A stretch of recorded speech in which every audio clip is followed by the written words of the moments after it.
Rich Herrera's show begins right now. Hello again, everybody. It's the aforementioned Rich, along with my partner in crime, Dragon Ball, who is live with the Dragon Ball cam in front of our web streaming camera. That's why it's a cam.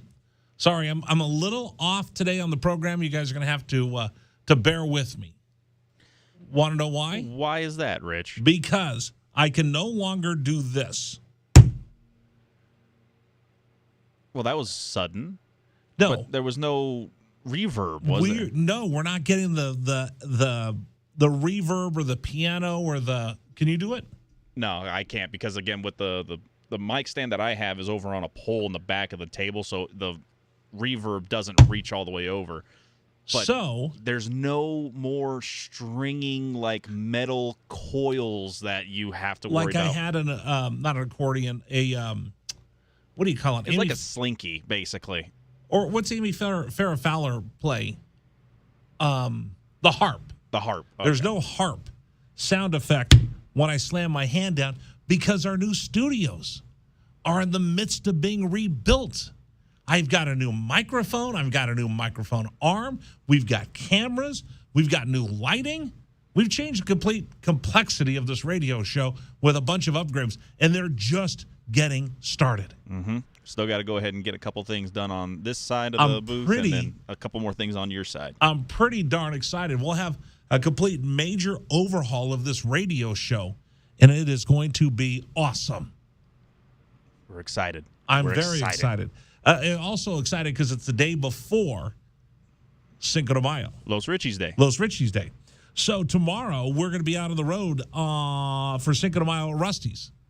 Because nothing says Cinco de Mayo like hanging out with Rich and Rusty's on West Grant. We'll be there between 3 and 6, and we invite you to come out and join us for St.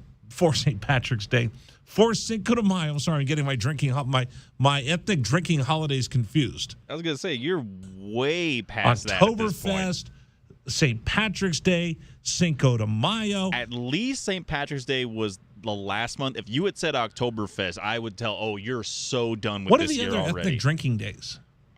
You're asking a guy who doesn't drink, so that's a bad question to ask me. You're really no help today. Yeah, so anyway, not for that. We'll be out at Rusty's tomorrow for Cinco de Mayo. No stream for the show tomorrow, but Dragon Ball will hold down the fort here in our studios. By the way, the studio is brought to you by Casino del Sol. Sol Sports, bet easy, win big, bet local, Casino del Sol. All right.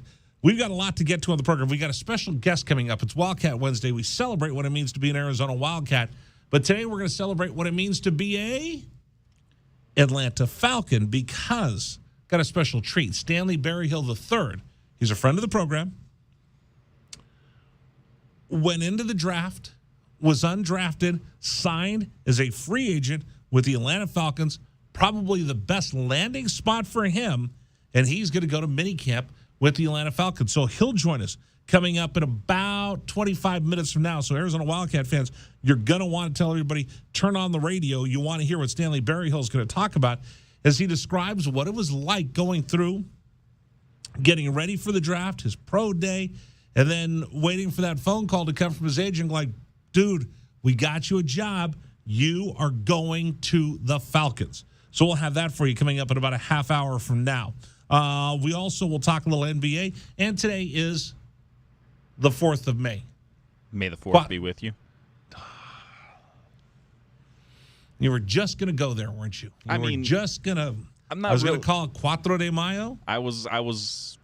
See, the thing is, I'm not a big May the 4th be with you guy. I'm more of a Revenge of the 5th. Oh, so you're team bad guy. I mean, all the cool force powers are on the bad guy side. Let's be honest. I don't know why I'm going to open up this can of worms coming up in the program. Mm-hmm. But I was going to ask everybody, because I was listening to Maggie and Perloff, are you team nerd, or in your case, super nerd? Super nerd. Or are you the type that look down your nose at people that get excited for Comic-Con? Comic-Con, May the 4th be with you. No, stop. Don't take me down that Dragon Ball hole just quite yet. So that's everything that we have coming up on the program today. Now, I will tell you that I've got good news to pass on to everybody, and I think this is my favorite story of the whole day. Sam Thomas made the roster of the Phoenix Mercury. That's a pretty big deal, and we're going to work on trying to get Sam on the program to come on with us to talk about that. But the fact that she made the WNBA roster, was undrafted, got the invite to camp, was it Diana Taurasi said, hey, you should see her play. And the fact that she got a tryout, they brought her into camp, that's probably one of the toughest things anybody's ever going to have to do in their life, is to try to make a team that didn't draft you coming out of college, and then you end up making the team and you make the league over people that they had thought about drafting or everything else under the sun, or all the free agents and all the rest. That's a huge deal for Sam Thomas. She's one of our favorites here in Tucson. I know that people here love her. And I bet you there's a bunch of kids out right now trying to find themselves a Sam Thomas jersey. So congratulations to Sam Thomas for making the Phoenix Mercury. If you want to talk about that, just give me a comment, 520-848-1290, 520-848-1290, the number for you to join us. Again, 520-848-1290. It's Wildcat Wednesday. So listen, give a shout out to Sam Thomas. Congratulate her if you'd like. I think it's a pretty big deal to see her go and play for the Mercury. You got Ari McDonald, who's playing in Atlanta for the Dream. The fact of the matter is, this whole women's basketball thing for the University of Arizona, I'll be honest, I don't watch a lot of WNBA basketball. I don't know if I've ever watched an entire NBA game, much less any of their broadcasts. But with Ari, I watched a little bit. With Sam, I'm going to watch a lot. So as they've grown the game for someone like me here in town who really didn't have an interest in women's basketball, before I moved back, watching what Adia Barnes has done and then watching where Sam is in her career, getting an opportunity to play pro. Kate Reese has that expectation as well, and there's a lot of others. I think it's pretty cool that I can say, oh, yeah, that's a friend of our program. That's someone we know, and watch Sam Thomas in the WNBA. So reaction to that, 520-848-1290, 520-848-1290. She really is what Arizona Wildcats athletics is all about. Great student athlete, gave back to her community, worked her tail off, won, and now gets an opportunity to take everything that she developed. She told us she was a shy kid. In fact, we should find that. I think we have a little bit of her interview when she came on with us last time. Shy kid, kind of an introvert, and then watching her grow into the woman that she's become is pretty remarkable. So congratulations to Sam Thomas. By the way, I did mess up on the program yesterday. So we left yesterday, went out to the Arizona GCU game. Arizona lost. We'll talk about that in the program. But as I was leaving, I was mocking and making fun of Dragon Ball. Well, I mean, what else is new? But what was this about again? Because your Pens were losing 2-0. Yes. To the New York Rangers. Rangers, yep. And I was like, okay, fine. By the way, I don't care about the hockey playoffs. I don't care. I don't really care until they get to the conference finals. Then I'll pay attention. Okay. Until then, whatever. Because everybody, like all but 3 teams make it to the NHL playoffs anyway. Everybody makes it to the NHL playoffs. Not necessarily. Oh, okay. Everybody but the Phoenix Coyotes makes it. Well, I mean, the Coyotes stink. They stink, but they were actually in the playoffs not too long ago. Everybody makes it. It's the first couple rounds of the NHL playoffs are kind of like the regular season of the WNBA. Nobody cares, except for you because you're an odd duck. But as I was making fun of you, I thought to myself, let me stop. Whoa, Rich, stop. Don't make fun of him. Don't be a jerk, because karma will come back and slap you down like nobody else's business. So what happened to my team last night that I was rooting for? I believe you were rooting for the Warriors there, and for the Dubs, and they lost twice yesterday. Now, that being said, you would think that at this point you would know better than to tempt fate and try to get the bad karma surrounding you. I mean, let's not forget. It was bad on my part. Let's not forget this little tidbit. It's intercepted! It's intercepted! It's intercepted! What was that? Oh, that was Mr. Garoppolo getting intercepted. Oh.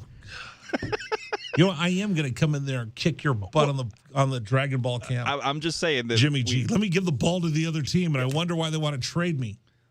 But needless to say, I mean, again, I figured we had gotten to this point where we know that karma is not necessarily the best thing to go ahead and tempt. No, I did tempt fate yesterday, because as I was making fun of your Pens, who were down a 2-0 in the second period. 2-0. I think it was closer to the end cares. of the first. Yeah, the end of the first, they're down, and then they end up winning one of the longest postseason games in the history of the league. 4 overtimes, 3 overtimes. It could have gone 4. And they come back and win. And at the same time, I bailed on the baseball game around the 7th inning because I wanted to watch the rest of the Dubs game. So I went to Bob Dobbs and I roll in, and the Warriors are down by 10 as I walk in. And then I sit down, get a drink, order some food. Warriors make this big run, but I'm looking, what's wrong with the Warriors? They're like 2 for 27 from beyond the arc. What's going on?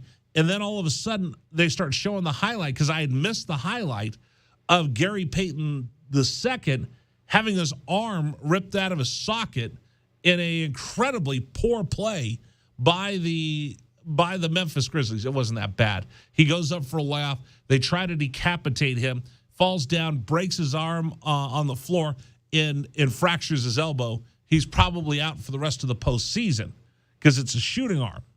I don't know how you come back from that. Maybe you do. Maybe you don't. I'm not a doctor. I won't play one on TV.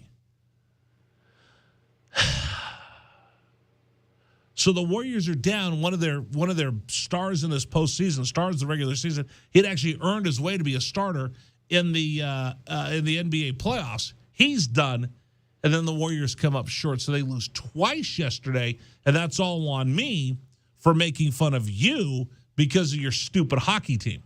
And I do mean stupid hockey team. It would help if you turned your microphone on. It would not. No, I like it better before. Yeah, it would not have gone to overtime had it not been for the goalie interference at the very end of the third period there. So I was happy for that call, but 3 overtimes was a little bit taxing on the heart. You know, and I was wondering about this because we were in the bar last night. Like I said, we were at Bob Dobbs last night, and everybody in the bar was rooting for the Golden State Warriors. Right. So I wonder if we're in Tucson, what team do we have allegiance to? Again, Armageddon for us will be Suns and Warriors. Who is Tucson going to root for? That's the thing I wanted to ask on the program tonight. 520-848-1290, 520-848-1290. You're an Arizona Wildcat fan. You've got Wildcat DNA on both sides. Why are you rooting for one team or another in the playoffs? Because it's going to happen. Those two are going to get together in the Western Conference Finals. So you have to make a choice. You got to declare. You got to throw up who you're claiming. Are you rooting for the Golden State Warriors and Steve Kerr and Andre Iguodala, or are you rooting for our home state team, first professional major league franchise in the state, which has a former Arizona Wildcat in its starting roster and one of the biggest players on the Suns, DeAndre Ayton. Number 1 overall pick in the draft, mind you. So who are we supposed to pull for? And I'm going to make you pick one or the other. I am 100% Dub Nation. I got to say, I'm going with the Suns. I'm a lot smarter and better looking than you are. I tend to watch a lot of things no one else wants to watch. So who are you going to root for? Are you going to just claim it today, I'm pulling for the Warriors, or are you going to claim it, I'm pulling for the Suns? Are you pulling for Steve Kerr, whose jersey hangs from the rafters, and Andre Iguodala, one of the last great players to play for Coach Lute Olson, who's still in the league?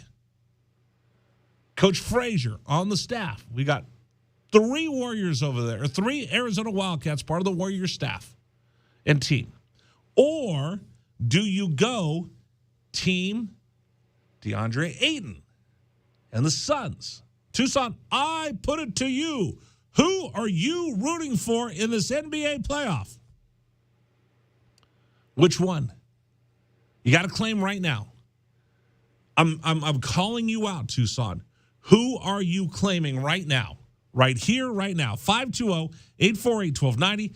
520-848-1290. Who are you claiming?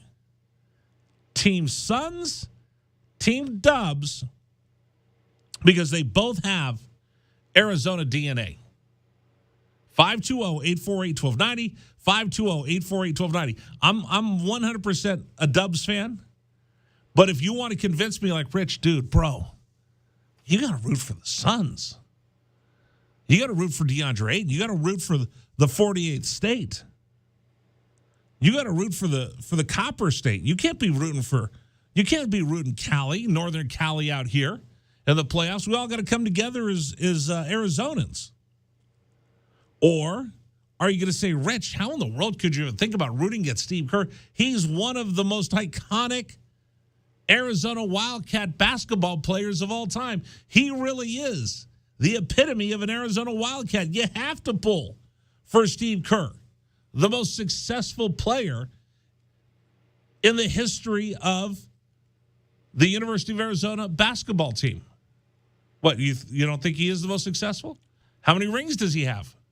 Okay, just based on that, because I was going to say, I would say Sean Elliott, then Steve Kerr, for just pure Wildcat, for pure Arizona-based accolades. Going on to the next level. On the next level. On the next level, who's got more rings? Steve Kerr. Okay. Kings have rings.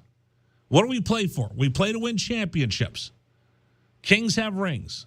How many's Kerr got? Quite a bit.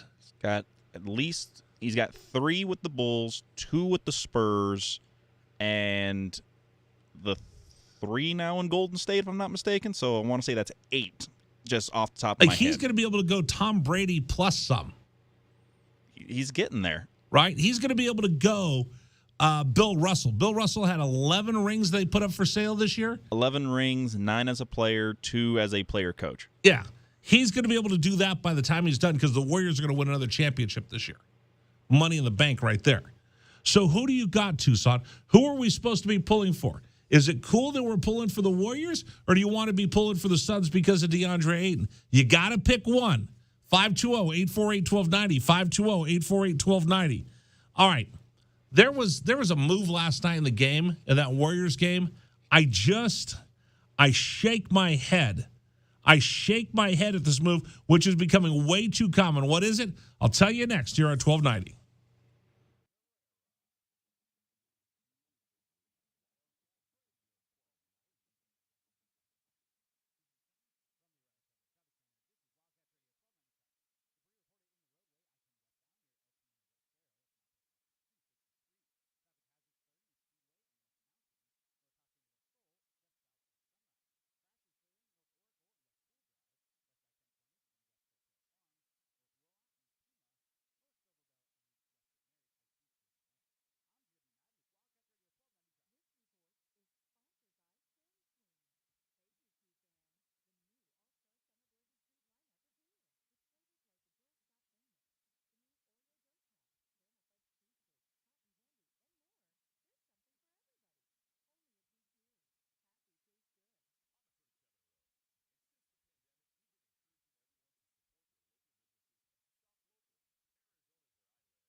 Okay, real quick, I wanted to bring this up. By the way, the program brought to you today in part by Trajan Wealth, 321-4100, 321-4100. You can go to TrajanWealth.com, TRAJAN Wealth.com. You know, every time I talk about Trajan Wealth, I always think of my mom and dad because we're so lucky that they had enough foresight and they cared about us and they thought about us. They put everything into a trust. So when we lost my mom a year ago, made everything a lot easier. In our time of need, in our time of sorrow, we're planning funeral. We're figuring out all of our affairs. We're looking at her house, and we're trying to figure out where everything is. She'd put everything in the trust. My dad had put everything in a trust, and it made life so much easier while we're trying to write obituaries and all the rest of that. Thank goodness my mom and dad thought enough of us to make sure that they put all that together. They sat down with someone, and they planned out their estate, and they put together a trust. They made life easier for my brother, sister, and I. If you haven't thought about that, it's time you do. Maybe you should sit down with my friends at Trajan Wealth and talk about your estate and estate planning. Trajan Wealth, you can reach them at 321-4100 or go to TrajanWealth.com, TRAJAN Wealth.com.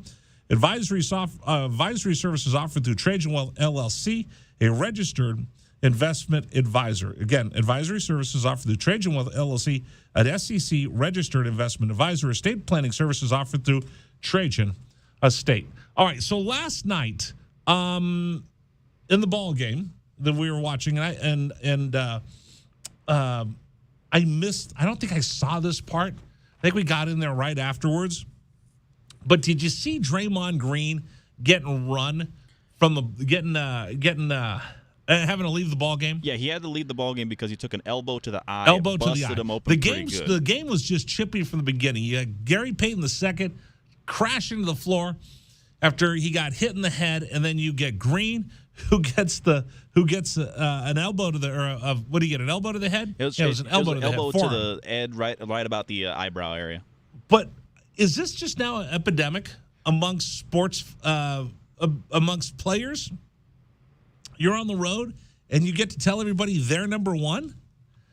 You got you got some sound for me, right? Yeah, this is Draymond talking about his exchange that he had. So last night, Draymond Green, as he's exiting the crowd, exiting to get looked at, boo! They're raining down boos at him, and he gives them the double bird, tells them they're number one, and then here's his reaction afterwards. Here's Draymond Green. After you got hit in the eye when you walked off the court, you flipped off the fans, it looked like. What was going through your mind? You're going to boo somebody who get elbowed in the eye and face running on blood, you should get flipped off. So I'll take the fine, I'll go do an appearance and make up the money.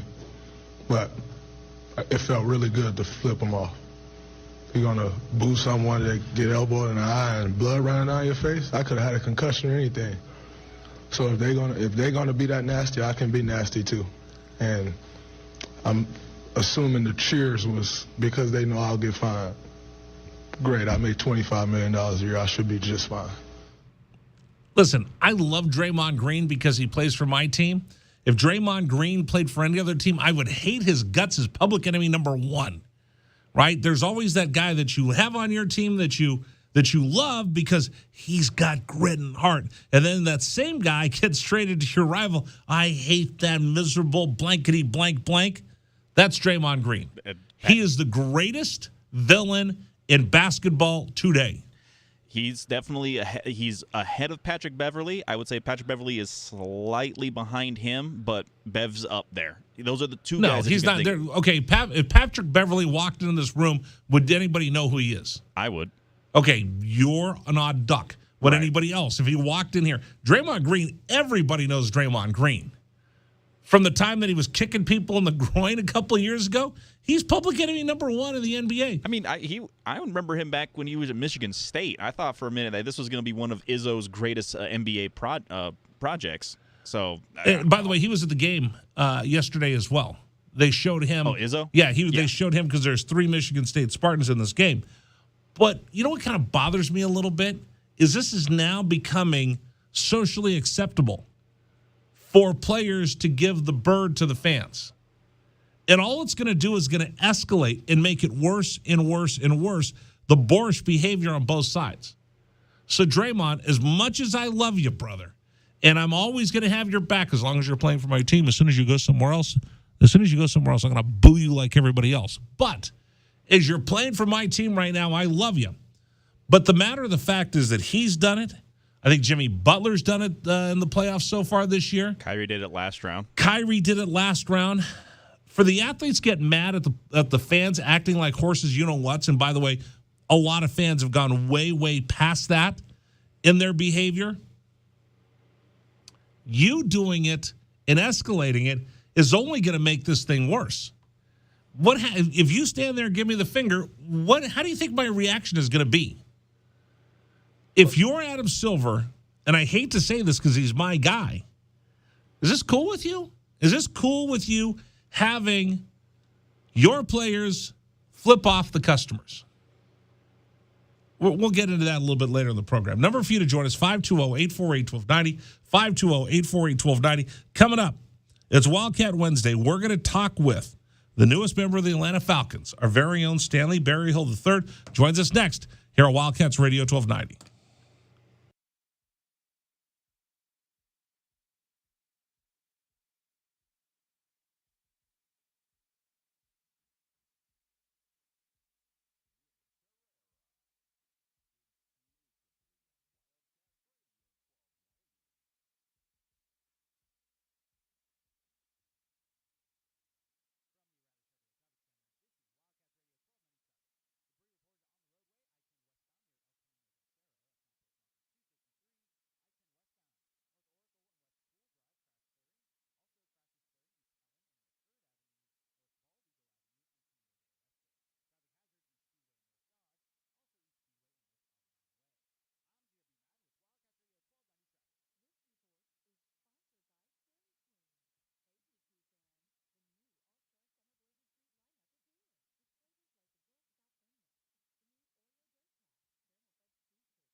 This is David Amand, and this is what's trending on 1290 here at 3:32. Arizona baseball team tried to complete their rally late against GCU, but ended up falling short to the Lopes on Tuesday, and the Wildcats lose the season series to GCU. And the Wildcats will get former West Virginia star Esmery Martinez through the transfer portal as the Wildcats women team continues to build through that portal after she had initially committed to LSU. The NFL has officially announced their international series games that will have the Buccaneers and the Seahawks facing off in the first ever NFL game in Germany, with 3 games out in London this year. And the Golden State Warriors have said that they will not retaliate against the Memphis Grizzlies after Dylan Brooks' flagrant foul that fractured Gary Payton II's elbow in Game 2. And that's what's trending locally and nationally here on 1290. Still more to come on the Rich Herrera Show. This is Wildcats Radio 1290.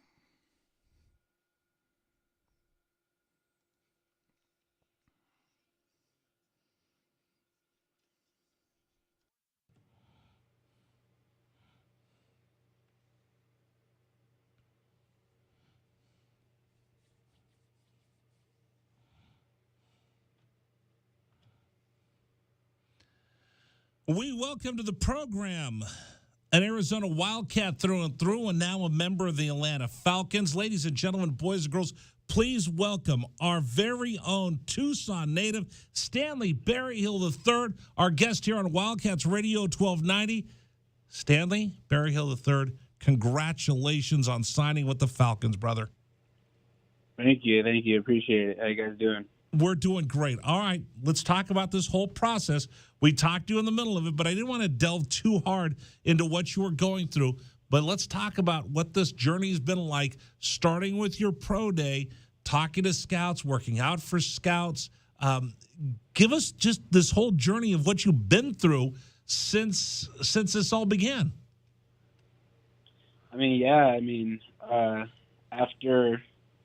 After the season ended, I decided to declare and put my name in for the draft, and just got to train right there for pro day, and talked to a couple of teams here and there between, I would say, the season ended and the East-West Shrine game. I talked to maybe 2 or 3 teams, and then after that, after the Shrine game, that's when I think it all started to pick up a little bit. Started to talk to more teams, Zoom calls and phone calls every week, just having your phone on just in case you get a call. Then after pro day, it was kind of the same thing, just got more and more calls.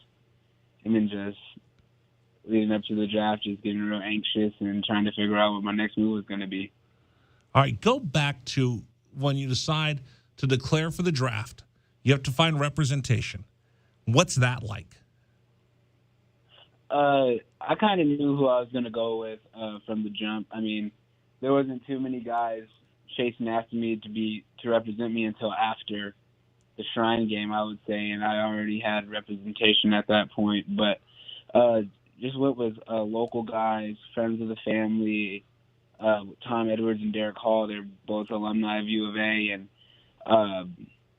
they have connections with my uncle who lives in Vegas, so it was kind of a no-brainer that I was going to go with someone who was close to the family and part of the family.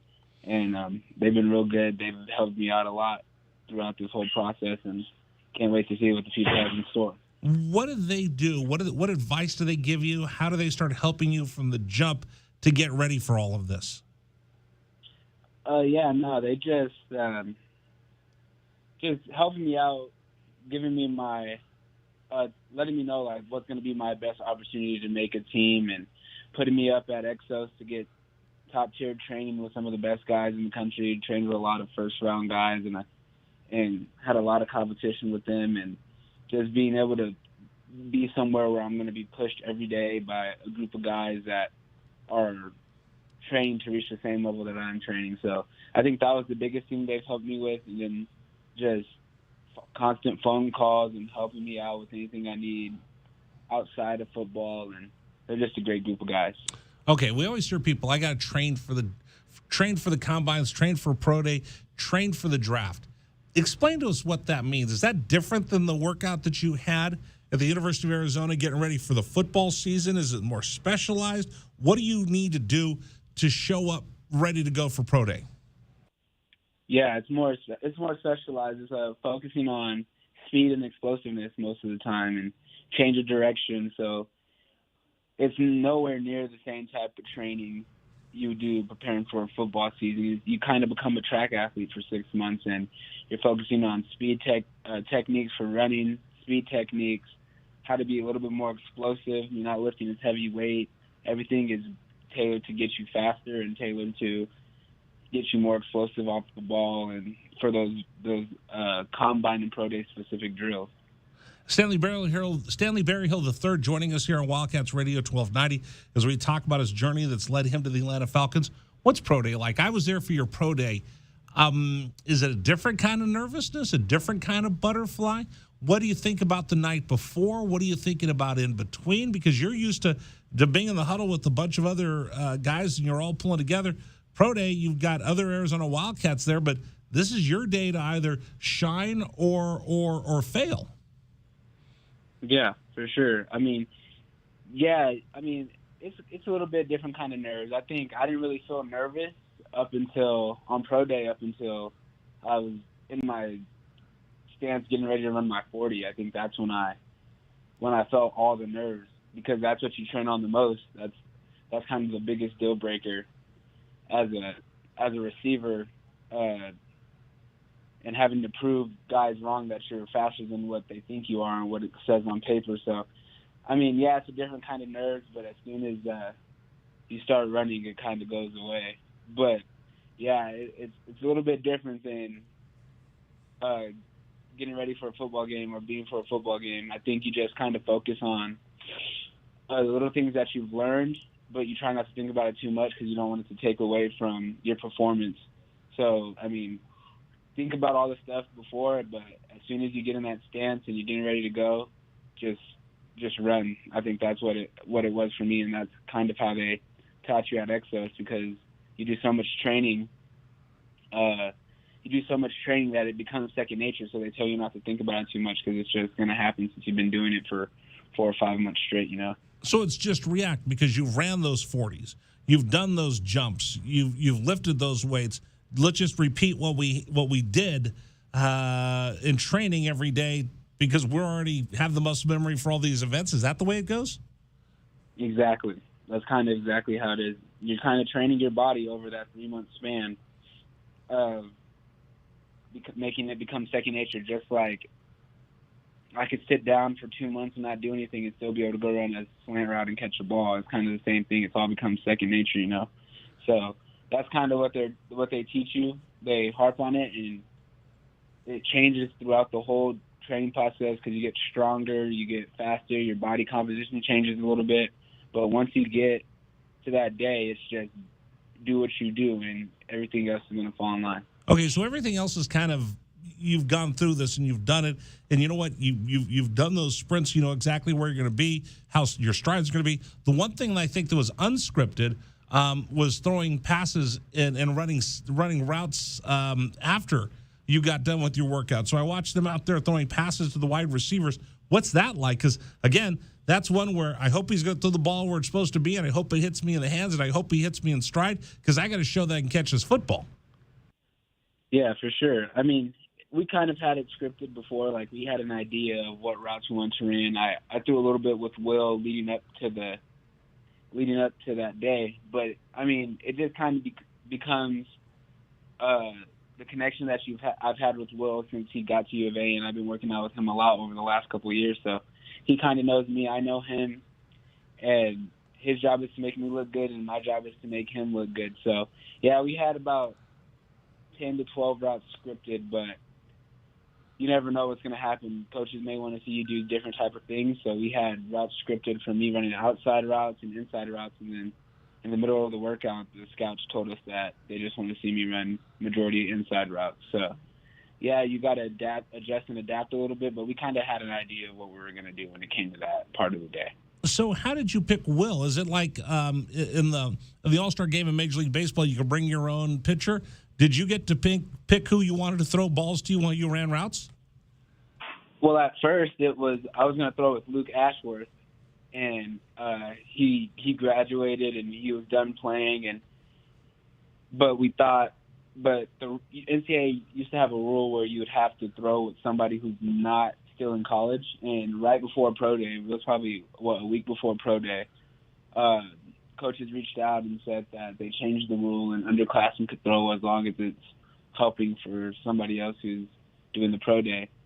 And I think just the coaches thought Will was the best choice for that since he's been throwing, he was doing spring ball and all that stuff.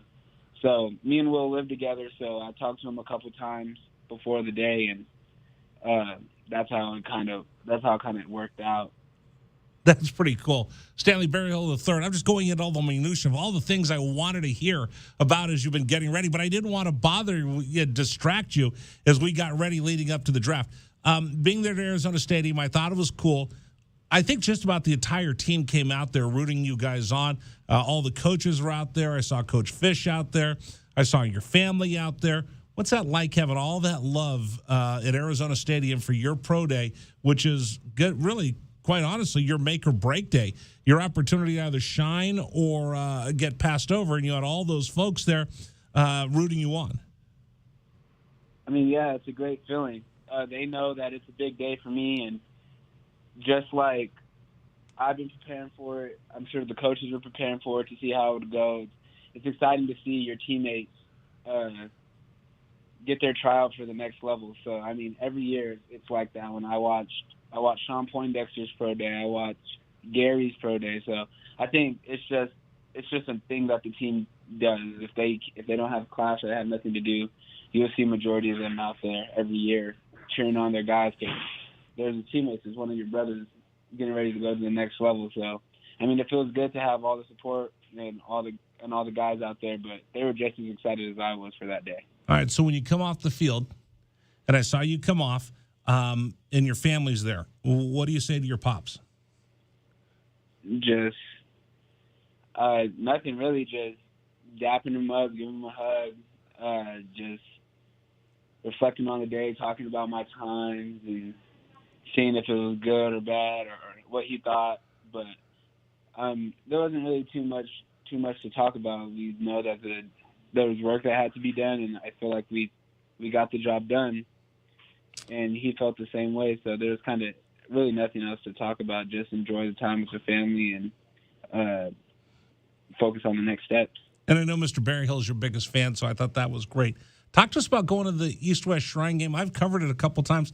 It's kind of cool. Like, I've gone to practice at East-West Shrine game, whether it was in Florida or whether it was originally out in California.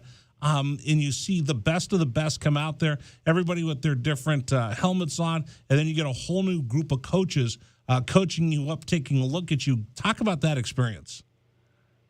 Yeah, that was a great experience for me. I think that helped me out a lot when it came to my draft stock, and I think it opened a lot of people's eyes.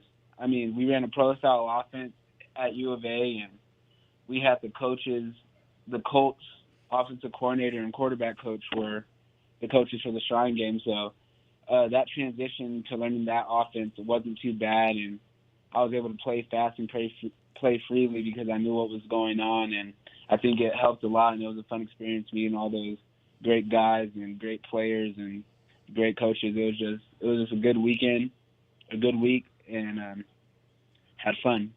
So when you sit down and you start having these interviews with the teams, can you share with us some of the things they ask you about? Yeah, most of it is just about, like, I want to say most of it's just about, like, your upbringing and the support system you have around you. They want to get a feel for the kind of guy you are. Like, if you're a guy who hasn't really gotten in trouble too much and just focused on getting to know you a little bit. They didn't focus on trying to drill you with questions that can make you mess up like we hear in the media. But they just try to get to know you a little bit, know your story kind of. So I just told the same story that I tell everybody else, being a walk-on, transitioning into D1 college, moved to California, just, the basic story of Stanley Berryhill, And I've been around you enough, and you've told me that story enough that I have a feeling, and I've watched you for the last couple of years. I've got to know your family. I feel like I have a good feel of who Stanley Berryhill III is. Were you comfortable being put under the microscope like that? Yeah, of course I was comfortable. I mean, I know I haven't done anything to hurt my image or anything like that. So just being able to make a great first impression on coaches was huge for me, and I think the Shrine game was a perfect time for me to do that.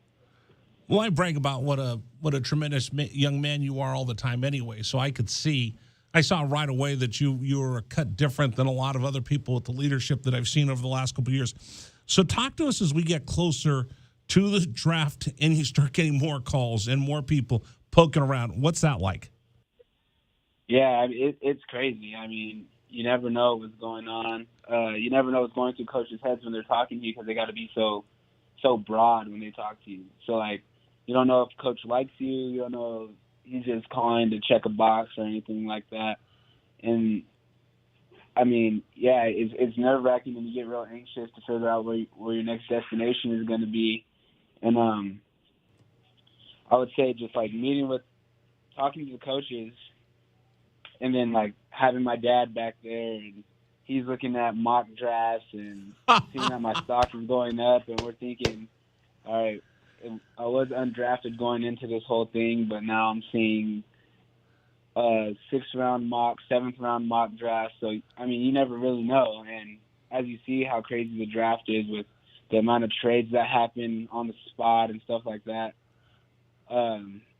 one coach told me that, like, you could be projected to go in the later rounds and not get picked up because just the circumstance of the team's needs and stuff like that. So I don't think there was anything wrong with going undrafted, but that's just how it was. It was just constantly being anxious, not knowing what the next move is going to be. And again, when you're in the position that you are, I think it's almost better.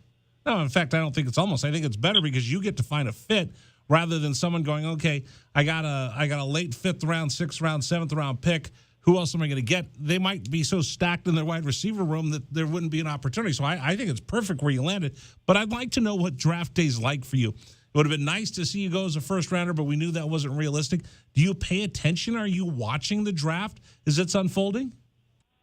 Yeah, I watched every single pick, I want to say. I might have missed a couple because I had to take a couple phone calls, but wrote down every receiver who got picked up ahead of me, watched all my guys that I trained with get drafted. It's not just for me. It's a big day for a lot of people that I know and a lot of people that I trained with, played with, grew up with over the years. So it's not just a day for me. It's a weekend for all the guys that I knew growing up and all the guys that I met along the way. So I was happy for the guys I seen get picked up that I know. And, yeah, I mean. Are you congratulating guys? What was that? Are you sending text messages congratulating your buddies as they get picked? Oh, yeah, of course. And as soon as I got picked up, my phone was going crazy. Whether the guy got drafted in the 1st round or the guy got drafted in the 7th round. There was no egos. Guys are texting me, congratulations. They know I'm the ball out. I'm texting them the same thing. So it's a weekend for seeing everybody's hard work paying off, not just for you, you know? Absolutely. Stanley Berryhill III joining us here for just a couple more minutes.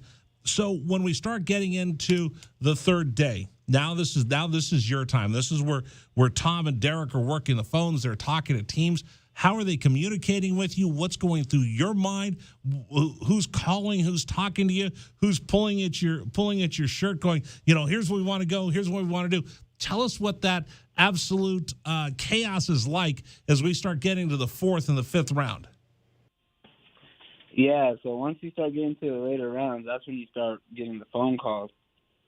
So I had one team call me in the 6th round, and it was the Panthers. And they told me we have 3 more picks, and there's a possibility that we use one of those picks for you. So as soon as that I got that phone call, my agent told me that was going on. That's when we went into just being locked into the TV and locked in on our phones to see what happens. Because the draft is probably like 4 or 5 minutes on TV behind what's actually going on. So you're going to know you're getting drafted before it pops up on the TV. So we're going through that day, and I get the call in the 6th round from the Panthers at the beginning of the 6th round, and they're telling me they have two picks in the 6th and 1 in the 7th. And so we're just sitting there waiting for the call. Are they going to pick me up at 191 or is it going to be 199 or is it going to be 242? I think the pick was. And we didn't get the call at 191. I'm like, all right, it's okay. Like, still got 2 more picks. And in the latest mock draft, there was about 2 or 3 mock drafts that had me going at 199 to the Panthers. So I was like, oh, okay, all the stars are going to align. Like, people are going to be right on their mock drafts. I'm going to get picked up, and that's what's going to happen. We got closer to the 199th call, our pick, and I didn't get a call yet. So now you're starting to get a little bit worried. Like, okay, maybe I'm not going to get drafted. Maybe I'm going to go into free agent. And so right after the sixth round finished, my phone starts blowing up from different teams, throwing out free agency and different offers. And it's just like, it's probably one of the most stressful situations I've ever been in my life. But it's crazy, and I'm glad that it worked out for the best, and I think I'm in the right spot. So how do you field those offers? Are they calling Tom and Derek? Are they calling you? Are you guys all getting together? Is your whole family getting together? How do you pick where you want to go? Yeah, so, I mean, I have my uncle Marcus Nash, who played at Tennessee with Peyton Manning and then played in the NFL with the Broncos and Miami and the Ravens. He's kind of been one of my biggest mentors during this whole process. So he's in the room with me. I have my parents in the room, my agents in the room, my cousins in the room with me. And we're getting these offers, and we're just trying to figure out, all right, they're offering this much. Like, we had our top 4 or 5 teams before the draft even started of who we're going to look at for free agency. We've done research on their rooms. We're tracking their draft picks to see what they get. And the Falcons were always on the top of the list because we've been communicating with them the whole process. And so we're getting calls during the 7th round. We're getting calls, and the Falcons are the first team to call, of course. Like, they gave me an offer, and we're like, all right, we're just going to sit on it for now. We're not going to commit to anything because we're getting phone calls. I'm getting phone calls on my phone. Tom's getting phone calls on his phone. We're throwing it back and forth. Like, okay, here, you talk to this guy, I'll talk to this guy. And some teams had some pretty nice offers. Some teams didn't. But we weren't worried about the money. That's not what we're worried about. We're worried about what's going to be the best situation for me to go in and make an impact right away, whether it's on special teams, being a receiver, being a role player, whatever it is. And the Falcons just were the best bet. But I probably had 7 or 8 teams calling that 45-minute span, throwing numbers out there and stuff like that. So it was probably the craziest thing I've ever experienced. It was like speed dating on times 1,000. Wow. Stanley Berryhill III joining us here on Wildcats Radio 1290. As you're going through all of this, what are the Falcons saying? Hey, you know what? We like you, SB3. We've seen you. We're thinking that you can help us on special teams, and we know you can ball out. We know you can run. We know you can catch. We saw you play everything in the sun at the University of Arizona. We're going to give you a chance to try to make this club. Yeah, that's basically how it went, and that's how it kind of went with every team. But some teams, they're not as genuine as the others when you're talking to them on the phone. Like the Falcons, we knew what they needed. They told us how the draft was going to go. They said they might not have a 7th-round pick, and if they don't, then they want me at free agency. They didn't end up having a 7th-round pick, but they stuck true to what they told us before the draft even started. They're going to draft a big receiver in the 1st round. They're going to go real defensive heavy, maybe take a quarterback or a running back or something. And if I'm still available at free agency, they want me.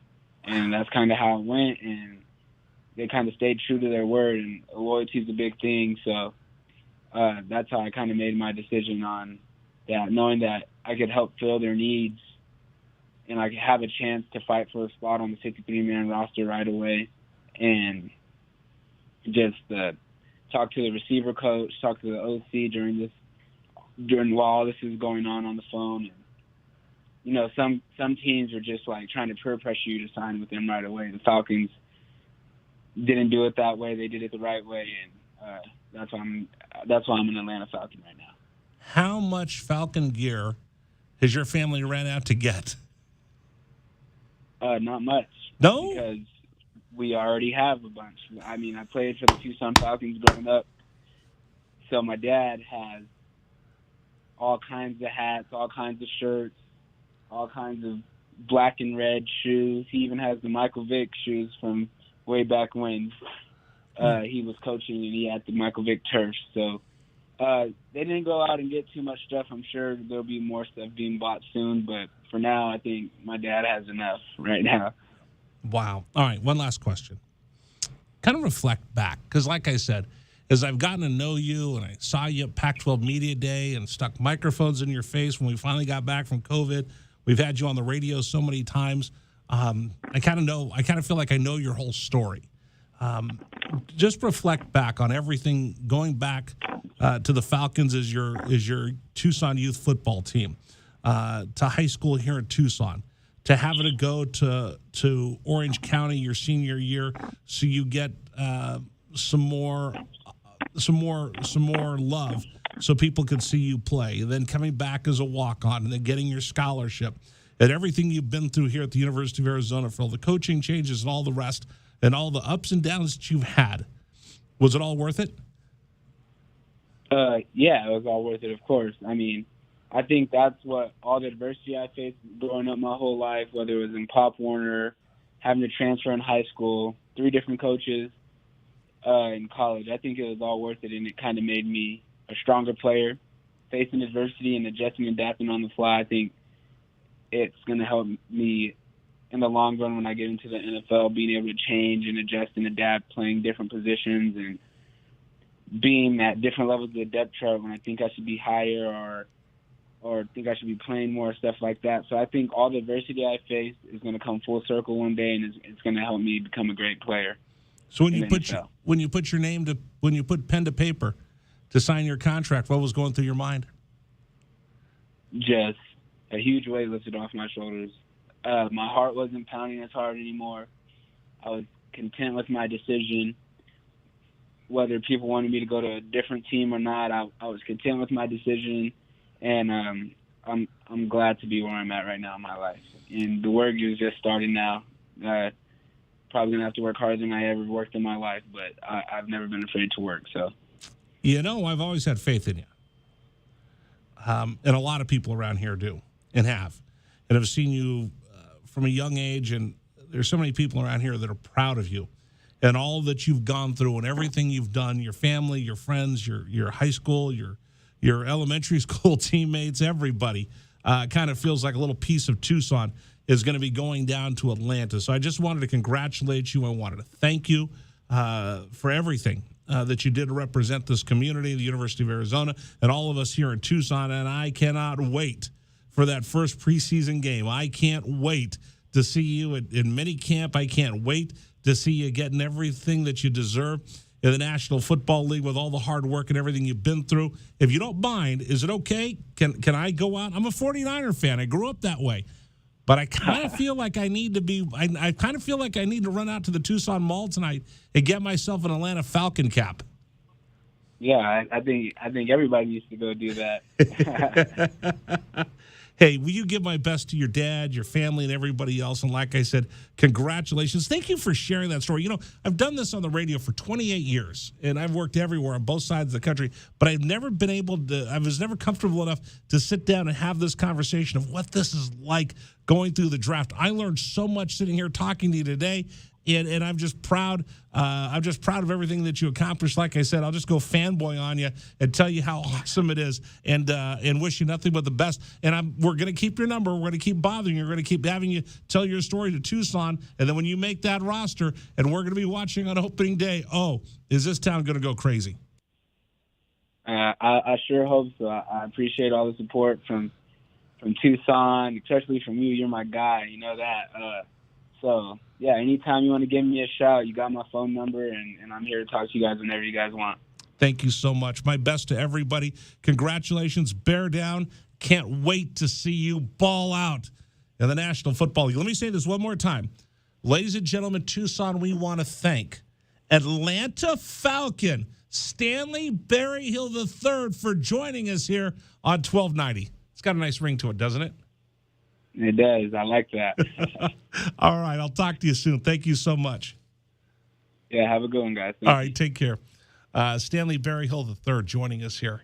I got chills listening to those stories and going behind the scenes. That was amazing. That was amazing. Thanks to Stanley Berryhill III for joining us here. This is Wildcats Radio 1290.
Rich Herrera with you. It's Wildcats Radio 1290. It is Wildcat Wednesday, and what a Wildcat Wednesday we are having today.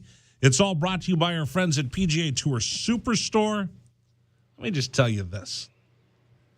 Having that conversation with Stanley Berryhill III, I got goosebumps. Yeah, it's because I spent a lot of time with him, and yeah, we've interviewed him on the program before, and yeah, it's because he played for the Arizona Wildcats and he's a local kid, but there's a little bit more. I asked him, was it all worth it? And by the way, that was so good, we're going to replay that coming up on the program. So I loved it for a couple reasons, and I want to get your reaction to this local kid. It doesn't get any better than that, folks. A local Tucson kid making it big into the National Football League. I just want your reaction to that conversation. 520-848-1290, 520-848-1290. One more time, 520-848-1290, because there's a lot of people around here that have been pulling for him when he was playing Pop Warner football, when he was playing high school football, University of Arizona, and then I'm sure there's some Falcon fans around that are pretty excited that he's joining their team. But what was most impressive for me is that he never gave up. He never gave up. Think about this. Listen, we all get knocked on our tails and we all get told no. That's just life, right? We all have to overcome or persevere, or we quit. And you have to sit there and look yourself in the eye. Do I really feel like going on when everybody's telling me no?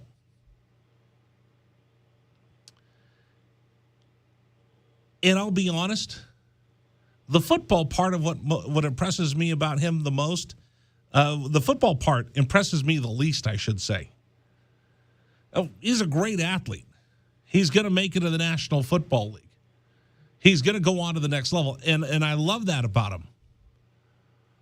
But what I love even more than that is the fact that he never gave up. That he never gave up. Think about it. Pop Warner, how big are you?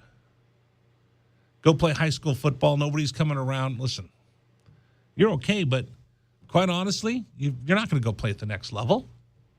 How many college coaches are coming around here to see you? Yeah. You know what? Play your senior year. Have a great time. Graduate, go to the prom, and then you can go do whatever like everybody else. He said no. No. With his family support, I'm going to go play in the Trinity League. Wait a minute, kid. You're not getting any play here in Tucson, and now you want to go to the Trinity League? No, you're crazy. So he jumps into the Trinity League, and he's playing against the best of the best at Orange Lutheran. To compare Orange Lutheran to anything around the state of Arizona would be a fool's errand. We're talking about one of the creme de la creme leagues that he's transferring into from a little school here in Arizona. And he gets there, and he's playing against kids that are going to go full ride Division I to Power 5 schools, not just the Pac-12, not just the West Coast, but everywhere. We got kids that are going to be leaving Orange Lutheran, Mater Dei, Servite, St. John Bosco, and all the schools that he played against in high school. There's tons of kids that are going on to play and start at the University of Southern California and at the University of Miami. He's got kids that are going to go on to play at Alabama and Texas and Michigan. You're playing against the best of the best. And all these other kids got offers to go play college football. And you know what Stanley Berryhill had? Nothing. He could have said, okay, well, guess I'm just going to go to college and hang out like everybody else and be a NARP. You know what a NARP is, Dragon Ball? That I don't know. It's a term my son taught me. They call them non-athletic regular people. I definitely probably fit into that category of human being. So he could have just gone to school and been a NARP. Could have hung out, partied with all his friends, slept until noon every day. Could have done that. Could have come back and gone to Pima. Could have come back and just been a NARP at the University of Arizona. But he said, no, I'm not done. My dream's not done. Well, Stanley, you don't really have much of a dream. You went to school here. You didn't garner any attention. You went to school in Orange County and, people saw you, but nobody offered. Come on, it's over. Go do whatever you're going to do with the rest of your life. He goes, no, I'm not going to let you take this away from me. I believe in myself. If none of the rest of you don't believe in me, I believe in myself. My family believes in me. We're still going to keep trying. Okay, whatever, dude. How many people do you know in your life like that? That, they just won't give up. They're not going to be denied their dream, and they're not going to take no for an answer. And they've got the intestinal fortitude of 50 men. Because it's real easy. In life, people tell you no all the time. That's the easiest thing in the world. Hey, can I no? How about no? It's easy to tell people no. It's harder to overcome that no. So after he got no's out of high school here, no's out of high school in Orange County, comes to the University of Arizona, they don't offer him, so he has to walk on. Okay, I'll walk on. Well, come on, you're a walk-on. You're not going to do anything here. You're never going to start. You're not going to play. Come on, just go do whatever. Go get a job. Get started the rest of your life. No, I still believe in myself. So then, earns a scholarship. Great. Good luck to you. He's part of a losing streak that spanned 2.5 seasons. And he went through coach after coach after coach after coach after coach after coach. It would have been so easy in the middle of that losing streak just to say, I'm out. Quit, go on to do something else. He's a smart kid. He's gonna be successful no matter what he does. But he didn't quit. He kept going and going and going and going and wouldn't take no for an answer. So he's there when Arizona finally wins their only game of the year. Breaks the losing streak. Remember, he was on the field. He played in the 70-7 drubbing at the hands of Arizona State. And he never quit. And he kept going and he kept going and he kept going, and he wouldn't take no for an answer. How many times have you been somewhere? How many times in your life have people just kept telling you no and no and no, and finally go, you know what? I'm out. I quit. And then you think to yourself years later, what if I hadn't taken that no for an answer? What if I had kept going? What if I kept trying? What if I doubled down? What if I really bared down and just kept going? Would my life be any different? What if is in the back of just about everybody I know's mind. What if I would have tried a little harder? What if I would have worked a little harder? What if I would have got back up off the seat of my pants after I got knocked down? What if? Stanley Berryhill does not live in what ifs. Because when he got done playing at the University of Arizona, he goes, I'm going to declare for the draft. He declares for the draft, and he keeps going. And they start going, dude, you're a good Pac-12 player, but I don't think you're going to get drafted. It's okay. I'm going to keep working hard. So he keeps working hard.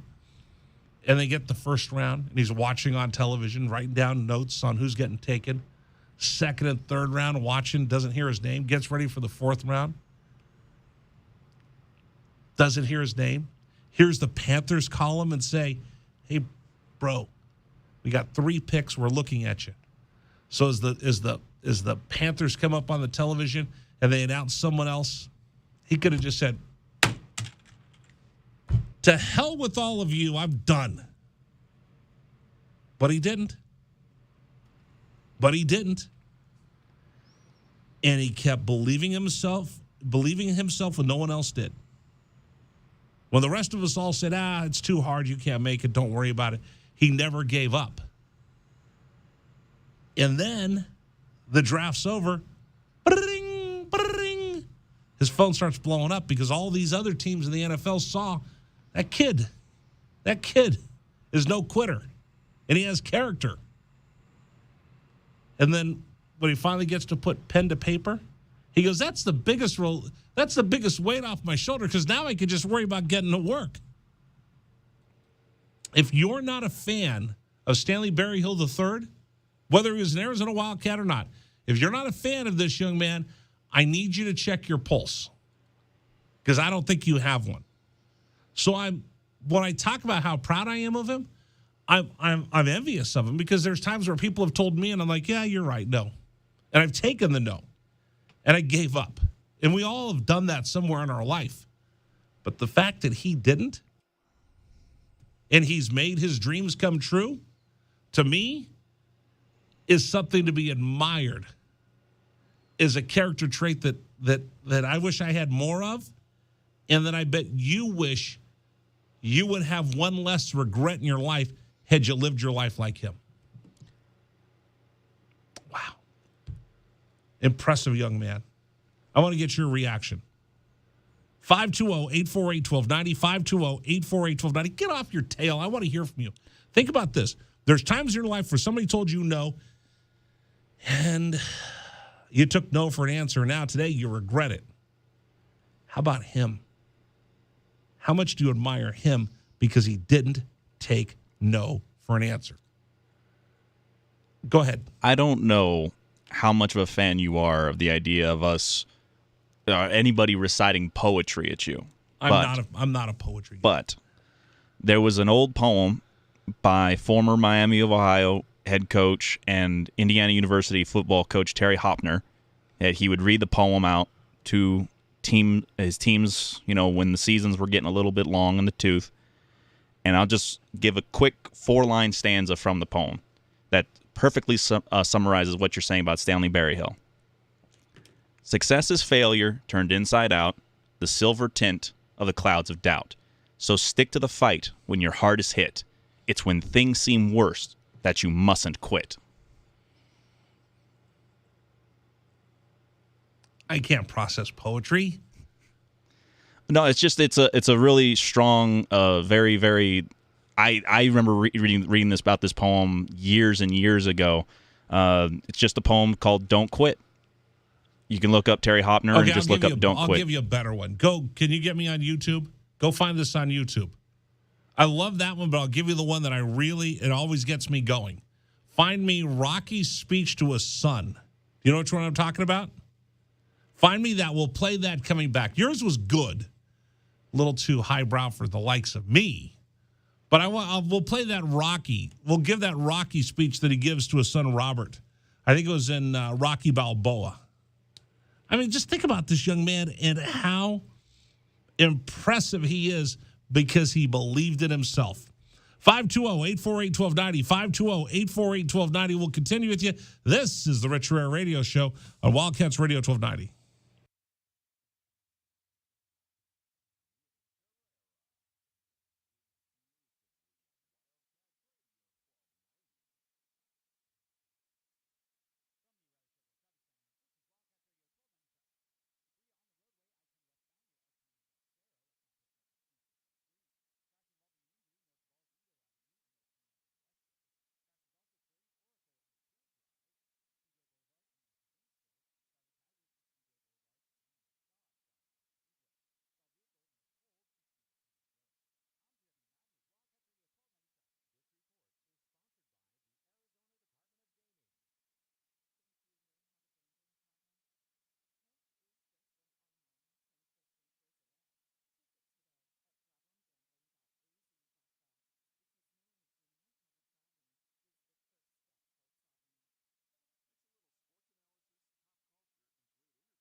All right, our thanks to Stanley Berryhill III joined us. In case you missed it, we'll have it for you a little bit later in the program. I'm Rich Herrera. That is the Dragon Ball. We were just talking about, for Stanley Berryhill III, he just did not give up.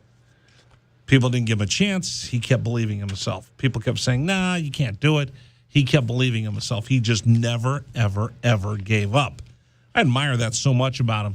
Now, Dragon Ball, you had a poem. It was a little classy for this program. Yeah, it was a little bit on the classier side of things, I suppose. Which confused me greatly. So do you still have it? Read it to me one more time. Well, the little excerpt that I took from it, again, this is just 4 lines out of, basically... Now, how do you know this poem? Well, think about it. He was the former coach of Miami of Ohio. Who went to Miami of Ohio that I would have followed for 18-plus years? Ben Roethlisberger. Right. You're such a... Yeah. So the little excerpt that I took from it, basically the first and the last... Seriously, I'm a 49er fan. I don't know anything about Dan Devine other than watching the movie Rudy, and I don't know anything about Lavelle Edwards from BYU, who was Steve Young. And I don't know where Jimmy G went to school. I'm just glad he's going to get traded hopefully one day. But still, Trey Lance, I'm not studying their coaching. I mean, you're talking to a guy who saw documentaries about Charlie Batch, the backup quarterback for years for the Steelers. I mean, this is just what I do. I absorb sports content. That's all I do. But the little stanza that I took from it is, success is failure turned inside out, the silver tint of the clouds of doubt. So stick to the fight when your heart is hit. It's when things seem worse that you must not quit. I don't know if I want a football coach that's writing me poetry. I mean, this wasn't Hopner's poem. He didn't write this. Oh, I thought you said this was his poem. It's described as Hopner's poem because there's no accredited author to the poem. So Hopner just had this, and he would give it to his teams when they needed to have a bit of a rally. Really? Yeah. I would think the coach would just stand there, yell and scream, and call them names. No, some coaches Throwing some coaches are a little bit more ethereal than that. But you had a better idea. So, something that would be more akin to what would be described. This is the one that I've shown my kid a couple times. Right. Right? This is the scene from Rocky, the movie Rocky, correct? Yes. Where he comes back out of retirement and he fights Antonio Tarver. Mm-hmm. What was Antonio Tarver's name in the movie? Was Mason Dixon. I'm going to... Mason the Line Dixon. Mason the Line Dixon. Come on, don't mess with me when it comes to these things. Right. I absorb nonsense. You absorb, what'd you call it? What? Ethereal. What's that mean? Do you want me to explain it, or do you want to get to the No, quote? just explain to me because you already nerded up the show. I can't describe. I don't have the definition on hand. Oh, so you're using words that you don't know. No, but it's meant to be something a bit more... Oh, so you're that guy. Yeah. Oh, would you say we have a plethora? What is a plethora? I don't know. I just heard the word once, so I thought I'd use it. It's a collection. Was there a movie where he goes, oh, we have a plethora of this. What's a plethora? I don't know. Anyway, all right. I know so, it's a collection of multitudes. So what does ethereal mean? If you have to look it up, I'm going to smack you for using a word that you didn't know. I want to make sure that I get this right. Yeah, you're going to mess it up. You've already nerded up the show. Extremely delicate and light in a way that seems too perfect for this world. Ethereal. I don't think I've ever done anything ethereal in my life. Right. Have you, other than reading a poem? I mean, that pretty much fits that category. Okay, there, so let's because we got to get your update here in just a second. This is my favorite. This is my version of your very highbrow ethereal poem. This is Rocky Balboa telling his son to stop being a baby and get up and get back into the fight. You ain't gonna believe this, but you used to fit right here. I'd hold you up and say to your mother, this kid's gonna be the best kid in the world. This kid's gonna be somebody better than anybody ever knew. And you grew up good and wonderful. It was great just watching you every day. It was like a privilege. Then the time come for you to be your own man and take on the world, and you did. But somewhere along the line, you changed. You stopped being you. You let people stick a finger in your face and tell you you're no good. And when things got hard, you started looking for something to blame, like a big shadow. Let me tell you something you already know. The world ain't all sunshine and rainbows. It's a very mean and nasty place, and I don't care how tough you are, it will beat you to your knees and keep you there permanently if you let it. You, me, or nobody is gonna hit as hard as life. But it ain't about how hard you hit. It's about how hard you can get hit and keep moving forward. How much you can take and keep moving forward. That's how winning is done. Now, if you know what you're worth, now go out and get what you're worth. But you gotta be willing to take the hits and not pointing fingers saying you ain't where you wanna be because of him or her or anybody. Cowards do that, and that ain't you. You're better than that.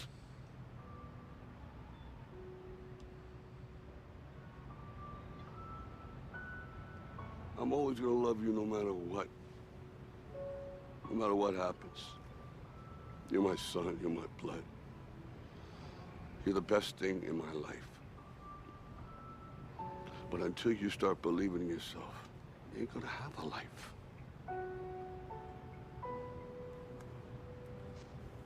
Don't forget to visit your mother. That could be one of the best. That could be one of the best movie speeches ever. That, Braveheart,